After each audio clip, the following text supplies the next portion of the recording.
chess, obviously, and volleyball, basketball, and track, and food and fitness.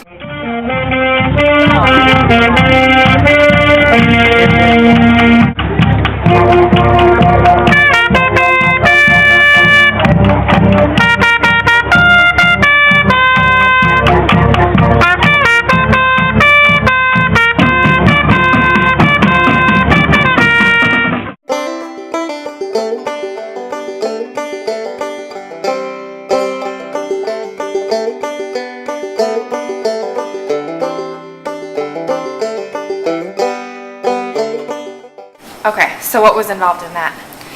Well, at the beginning it was kind of slow, but then more towards it's May Beef Month, and then I talked to an elementary classroom about like the healthy parts of beef. And then in the summer I was involved with a lot of the parades that went on to promote beef, and then the fair as well, getting my picture, like I got handed out the trophies to the winners and stuff.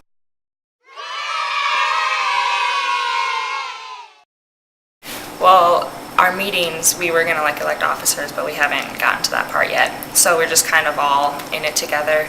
And I don't know, I guess as a senior, younger classmen look up to me and then lead them in that way and help with ideas and things to do. Okay, so how often do you meet? Well, whenever I guess our coaches want to, but we try like once a month, I guess. Okay. What sorts of activities have you guys done? Well, actually, just yesterday morning, we cut up fruit in the morning, and then we provided that at lunch, and it went really well. There wasn't even enough for the junior high lunch, so Oh, great. yeah, we did apples, kiwi, strawberries.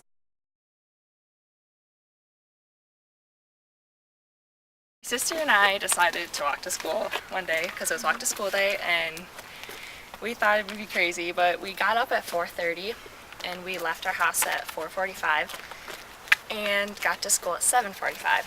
So it took us 3 hours, and I don't know, it was kind of hard. We ran at first and we got really tired, and so she sped walked, but she has long legs, so I couldn't keep up with her, so I just kind of like putt-putt with her. And the whole day at school I was just so tired. Yeah. And I could hardly move, and we had track meet the next day. I think it was 12.8, so yeah. Wow. Okay. We took a shorter route we didn't go the main highway, we took like the back through Farmersburg and St. Olaf. So did you walk on the shoulder, or how did that work? Or It was mostly gravel until we got out there by Bonesteiners, do you know? Oh, well, then we got on Highway 13 and we just went on the shoulder and stuff. And we had a phone with us so we could like call our mom if anything was wrong. And she had to bring my sister a pair of different shoes because her shoes were starting to hurt. And she checked up on us when she came into town. We were still running, so. Okay. So it was sort of like a half marathon, basically, to get Yeah. That's awesome. Morning, I can't remember, did she say 4:30 or 5:30? 4:45. 4:45 is when they left, and we had already planned out which path they would take, so there would be the least, or which roads, so there'd be the least traffic. And I sent my cell phone along so they could call if they had trouble, and they did call partway, and her older sister said, "Mom, bring my other shoes." So I think it was probably around 5:30 when I took off with the car to go meet them, and at first I couldn't find them, and I did start to get a little worried, and then I found them, and she switched shoes, and off they went again, and I went back home because I didn't have to go to school yet.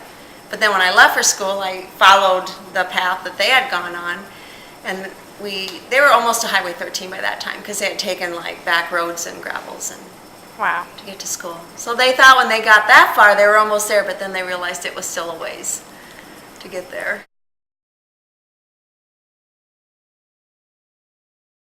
I need somebody to do it with me. Do you think other students would try it? Probably. Did you talk about that at school at all, or was it like, did people know you did that, or was Yeah, a lot of people knew, and then they were just, they're all like, "Oh my gosh, I couldn't believe it," and Yeah. but I don't know, they all said they couldn't do it, but I'm sure they could.